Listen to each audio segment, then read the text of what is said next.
Гүйцэтгэл засгийн газрын 2025 оны санхүүгийн нэгдсэн тайланд төрийн аудитын байгууллагаас хийсэн аудитын дүгнэлт зөвлөмжийн талаар хураангуулан танилцуулъя. 1. Монгол Улсын 2025 оны нэгдсэн төсвийн гүйцэтгэлд хийсэн аудитын талаар. Монгол Улсын 2025 оны нэгдсэн төсвийн гүйцэтгэлд хуулийн дагуу аудитыг гүйцэтгэж, Монгол Улсын 2025 оны нэгдсэн төсвийн нийт тэнцвэржүүлсэн орлого ба тусламжийн дүнг 30,303.1 төгрөг. Нийт зарлага ба цэвэр зээлийн дүнг 31,331 төгрөгөөр баталгаажууллаа. Монгол Улсын 2025 оны нэгдсэн төсвийн нийт орлого ба тусламжийн дүн өмнөх оноос 5,5% өссөн, тайлан тонд төлөвснөөс 937,6 төгрөгөөр тасарсан боловч үндэсний баялагын санд 2,313.6 төгрөгийн орлого төвлөрүүлж, төлөвлөснөөс 357,4 төгрөгөөр давуулсан байна. Нэгдсэн төсвийн нийт зарлага ба цэвэр зээлийн дүн 31,331 төгрөгт хүрч, өмнөх оноос 2,4% өссөн нь улсын төсвийн урсгал зардал 4,6%, орон нутгийн төсвийн урсгал зардал 12,7% нэмэгдсэнтэй холбоотой байна.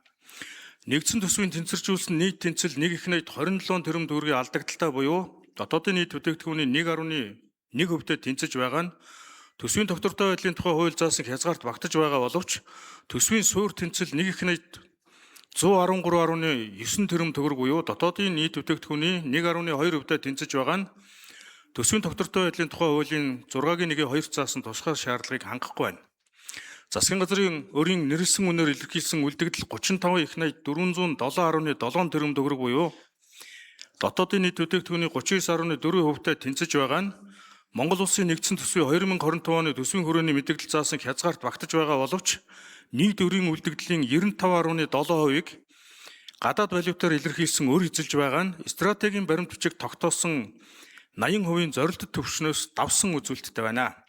Монгол Улсын нэгдсэн төсвийн гүйцэтгэлийн хүрээнд зарим төрлийн зардлын төлөвлөлт гүйцэтгэлийг үнэлэх зорилгоор төсөвт байгууллага, төрийн болон орон нутгийн өмчийн оролцоотой хуулийн этгээдүүдээс төврийн аргаар тоон болон чанарын мэдээлэл цуглуулж, дүн шинжилгээ хийхэд салбарын бодлогын хэрэгжилтэд оруулах гүйцэтгэлийн гол үзүүлэлт тодорхойлогдоогүй. Хөрсөн төвшин гаргасан зардлын үр өгөөж, гүйцэтгсэн ажлын өртөг тооцох тогтолцоо байхгүйгээс төсвийг зарцуулахдаа арвилан хэмнэлттэй, үр ашигтай зарцуулах соёл төлөвшөхгүй төсөв тэлэх байдал ажиглагдж байна. Төсөв захирагчдын шилэн дасны хөтлөлт 94.2%, харин улс орон нутгийн төсвийн хөрөнгөөр хөрөнгө оруулалт, төсөл хөтөлбөр арга хэмжээ, ажил үйлчлэгээ гүйцэтгэж байгаа аж ахуйн нэгж байгууллага, төрийн чиг үүрэгт хамаарах ажил үйлчлэгээг хууль тогтоомж гэрээний үндсэнээр гүйцэтгэж байгаа хуулийн этгээдүүд мэдээллийг ил тод бүрэн байршуулаагүй гүйцэтгэл хангалттай байна. Улс төрийн намуудад олгосон төрийн санхүүжилтийн зарцуулалтын зардлын ангилал шалгуур үзүүлэлт тодорхойгүй, хууль журмын заалт уялдаагүй, хяналт шалгалт хийх чиг үүрэг давхардаж байна. Улсын төсвийн 2025 оны хөрөнгө оруулалтын төлөвлөгөөний хэрэгжилт үр дүнд хийсэн гүйцэтгэлийн аудитаар дараах нэгдсэн дүгнэлтийг хийлээ. Үүнд улсын төсвийн хөрөнгө оруулалтаар 2025 онд хэрэгжүүлсэн 611 төсөл арга хэмжээний 80% буюу 6,981.6 төгрөгийн төсөвт өртөг өгөхий 415 төсөл нь боловсрол, зам тээвэр, хот байгуулалт, эрүүл мэнд, эрчим хүч гэсэн тэргүүлэх 5 чиглэл төвлөрсөн нь суур дэв түтс нийгмийн үйлчлэгээний хүртээмжийг нэмэгдүүлэх бодлогын зорилтыг хэрэгжүүлэхэд чиглэжээ. 2.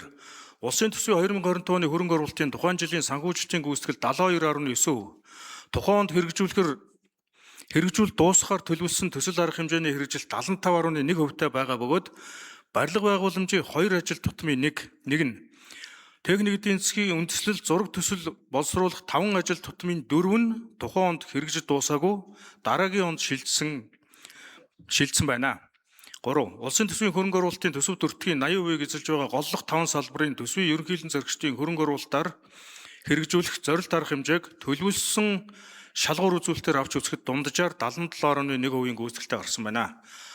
4. Улсын төсвийн хөрөнгө оруулалтаар хэрэгжсэн төсөл арга хэмжээний үр дүнд 23 сургууль ашиглалтанд орж, суралцагчийн суудлын тоо 10.6 мянгаар, 20 цэцэрлэг ашиглалтанд орж, хамрагдах хүүхдийн тоо 3 мянгаар, 2 дотуураар ашиглалтанд орж, орны тоо 280-аар, соёлын төв театрын 8 барилга баригдаж, суудлын тоо 2.3 мянгаар, 10 эмнэлгийн барилга ашиглалтанд орсноор эмчлүүлэгчдийн орны тоо 154-оор тус нэмэгдсэн байна.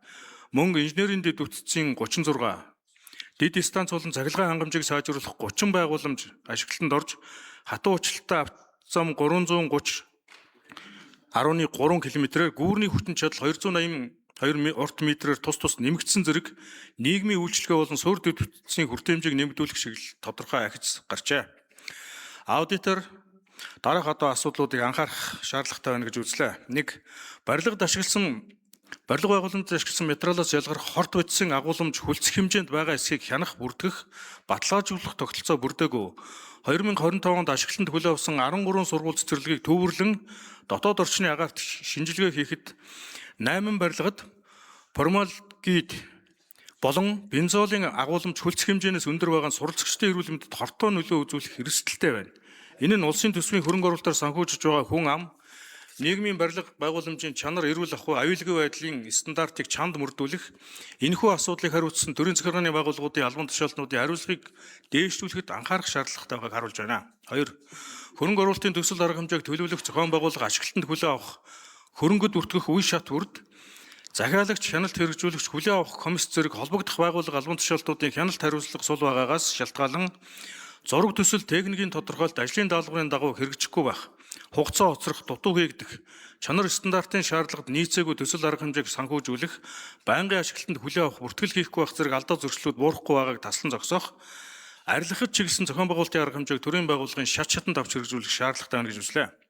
Монгол Улсын 2025 оны нэгдсэн төсвийн гүйцэтгэлийн тайлангийн аудитор улсын хурлд 3 асуудлыг төлөвлөж, ерөнхий сайдад 5, шадар сайдад 1, сангийн сайдад 9, тэргүүн шадар сайд уг эдийн засгийн хөгжлийн сайдад 4, хот байгуулалт барилга орон сууцчлалтын сайдад 1, зам тээврийн сайдад 1, бусад төсвийн ерөнхийлөн захирагчид 4 зөвлөмжийг тус хүргүүллээ.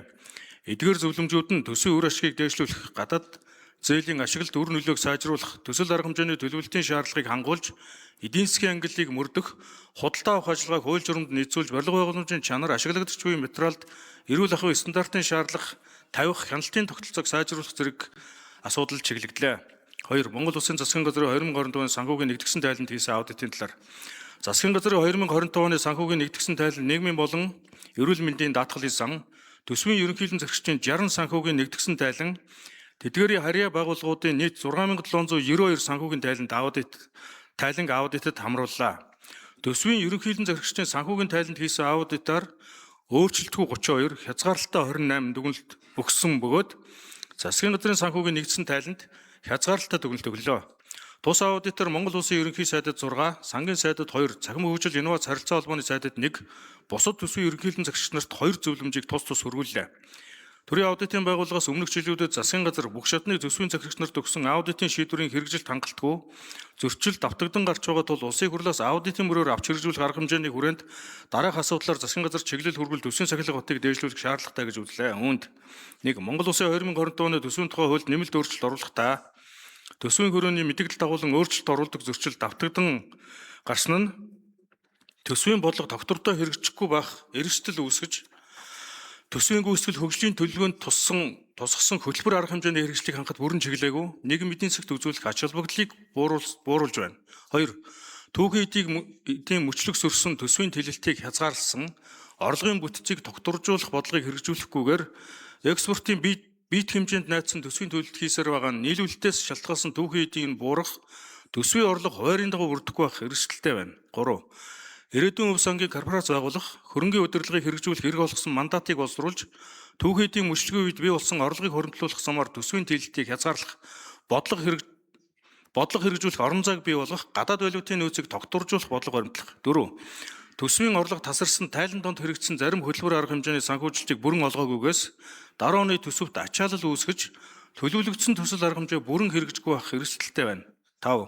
Орон нутгийн төсвийн орлого өмнөх оноос 7.2%, зарлага 12.6%-аар нэмэгдсэн нь орлогын өсөлтөөс тавсан зарлагыг хязгаарлаж, санхүүгийн сахилга батыг сайжруулах шаардлага зүй ёсоор тавигдж байна. 6. Улсын хөгжлийн бодлогын баримт бичигт төсвийн төлөлтийг үр дүнд чиглүүлэхээр зохицуулсан боловч тухайн жилийн төсвийн тухай хуулиар хөтөлбөр арга хэмжээг зардалтаа уялдуулан батлаагүй, суур төвчнөс шалгуур үзүүлэлт хүрэх дүнг оновчтой тодорхойлоогүй, хэмжигдэхүй цус төлөвснөөс хэрэгжилтийг үнэлэх, үр дүнд суурилсан төлөвлөлтөнд шилжих боломжийг хязгаарлаж байна. 7. Хөрөнгө оруулалтын төсөл арга хэмжээг төлөвлөх, батлах, хэрэгжүүлэх, бүртгэх, үр дүн.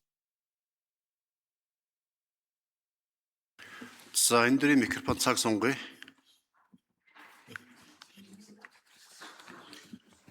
Үе шатвар төсвийн ерөнхийлөгчдийн зоригч болон оролцогч байгууллага албан тушаалтнуудын хяналт хариуцлага сул хамтын ажиллагаа хангалтгүй байгаа нь үр дүнд сөргөөр нөлөөлж байна. 8. Гадаад дамжуулан зээлээс олон жилийн насжилттай хугацаа хэтэрсэн эргэн төлөлт хийгдээгүй тооцоо нийлж баталгаажаагүй авлагын асуудлыг хууль тогтоомжтой заасны дагуу үе шатаар шийдвэрлэх шаардлагатай байна.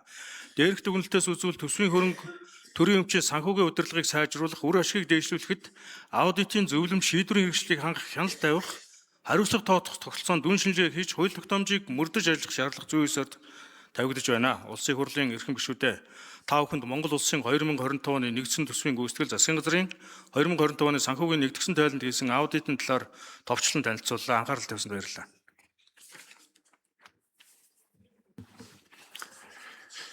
За, Магнас өндөр баярлалаа. Нэгдсэн төсвийн гүйцэтгэлийн талаарх төсвийн